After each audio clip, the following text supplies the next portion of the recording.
বিসমিল্লাহির রহমানির রহিম।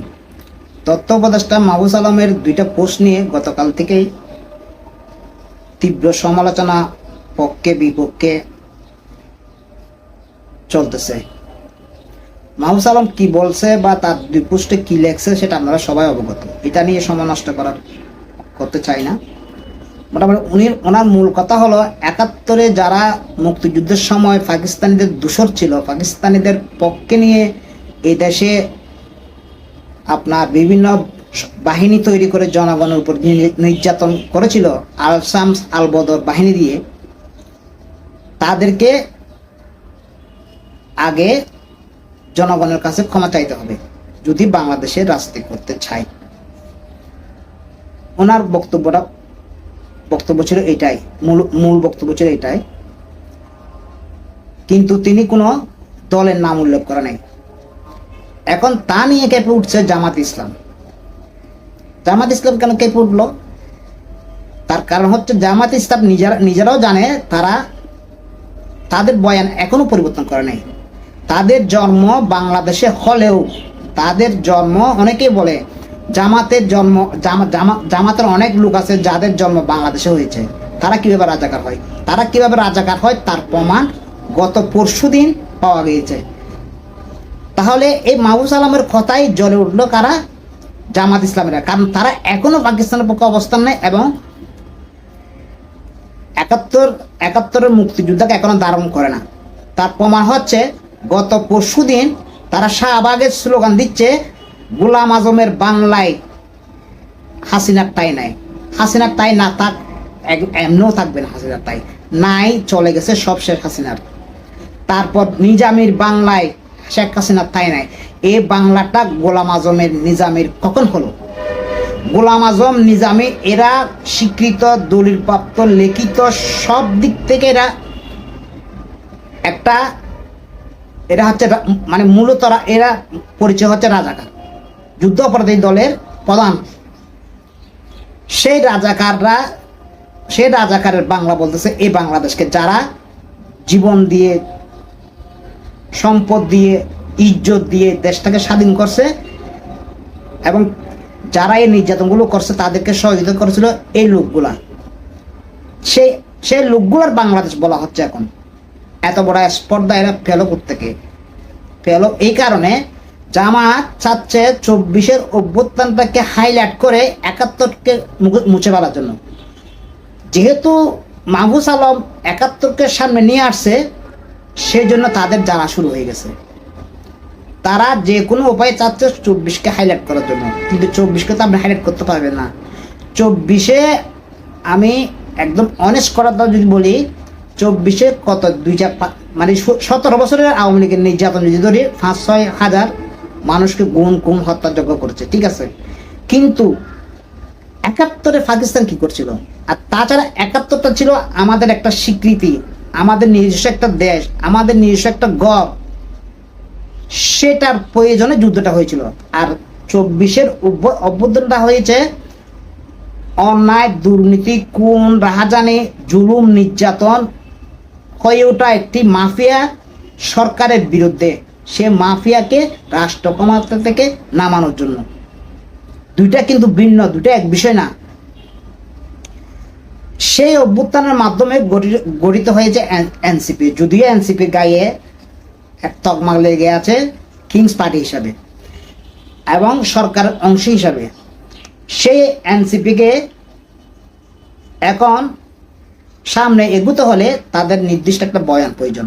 এবং গতকালের ঘটনার পর এনসিপি যে বক্তব্য দিয়েছে, তাদের অফিসিয়ালি যে বক্তব্য দিয়েছে, সেটাও একই কথা যে যারা 71-এ সহযোগী ছিল, দেশের উপর হত্যা নির্যাতনের সাথে জড়িত ছিল, তাদের অবস্থান পরিষ্কার করতে হবে এবং ক্ষমা চাইতে হবে। তাহলে মোটামুটি একটা পর্যায়ে এনসিপির অবস্থান পাওয়া গেল। এনসিপিকে ভবিষ্যতে যদি বাংলাদেশে একটি শক্তিশালী দল হয়ে উঠতে চায়, এবং ওঠার অনেক সম্ভাবনা আছে, যেহেতু আওয়ামী লীগের কেরিয়ার রাজনৈতিক সব শেষ, একদম শেষ। যদি হাসিনা পালিয়ে না দিয়ে আইনশৃঙ্খলা বাহিনীর কাছে আত্মসমর্পণ করত, তাহলে হয়তো পরিস্থিতি অন্যরকম হতে পারত। কিন্তু যেহেতু হাসিনা তার লক্ষ লক্ষ কর্মী সমর্থককে ফেলে পালিয়ে গিয়েছে, সে দলটা বাংলাদেশে আবার পুনঃ প্রতিষ্ঠিত হবে সেটা সম্ভাবনা খুব কম।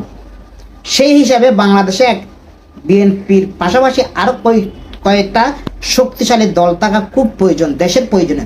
তবে সেই দলগুলো হয়তো অবশ্যই মধ্যপন্থায়।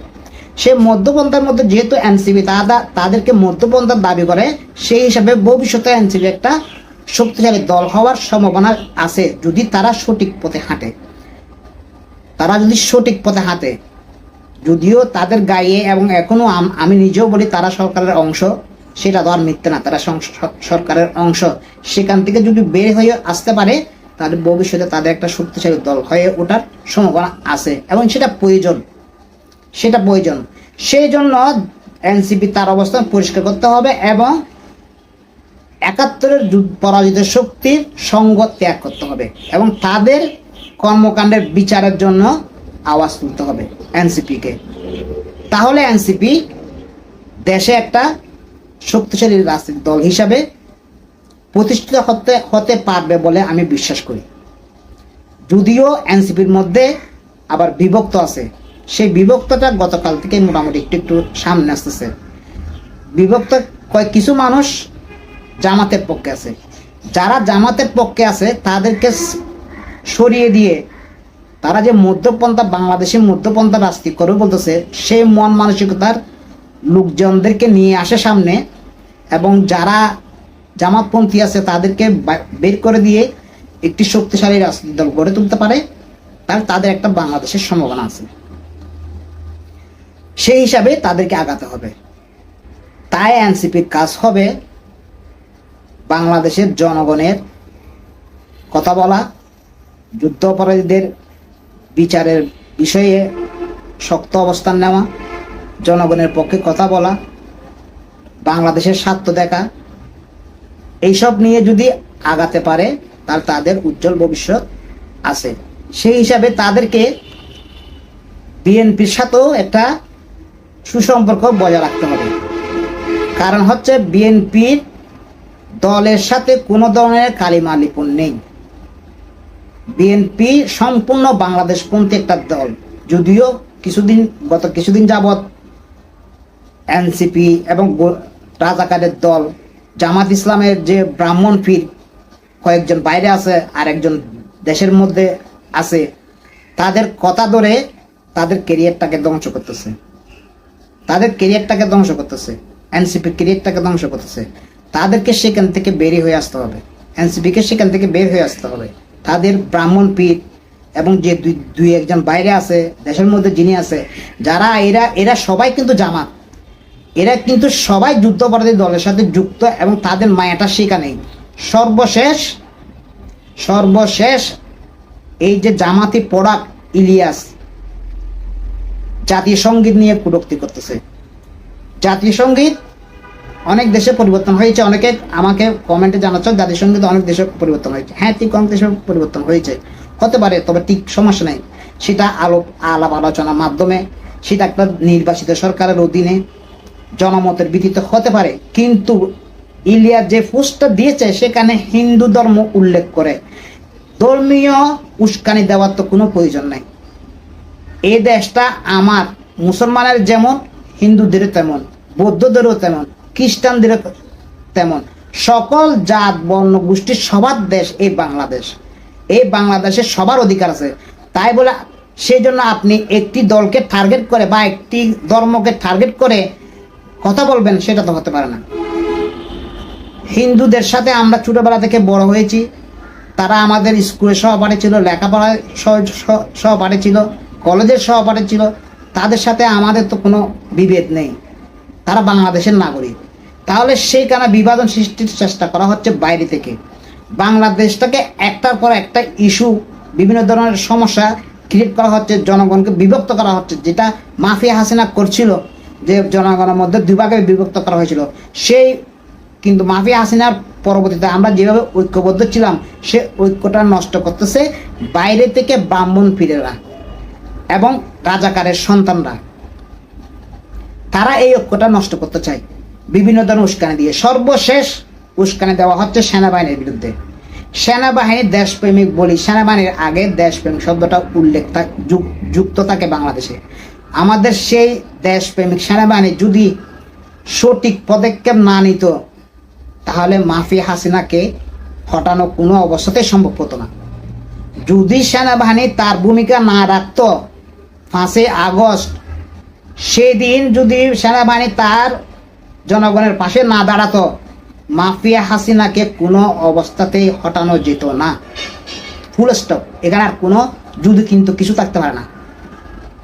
একমাত্র সেনাবাহিনী জনগণের পক্ষে আসার কারণে মাফিয়া হাসিনা বাধ্য হয়েছে দেশ থেকে পালানোর জন্য। তার আগে যদি সেনাবাহিনী আমাদের পক্ষে, জনগণের পক্ষে না থাকতো, কোনো অবস্থাতেই মাফিয়া হাসিনাকে হটানো যেত না। প্রয়োজনে আরো শত শত, আরো কয়েক হাজার লাশ পড়তো, কিন্তু মাফিয়া হাসিনাকে সরানো যেত না।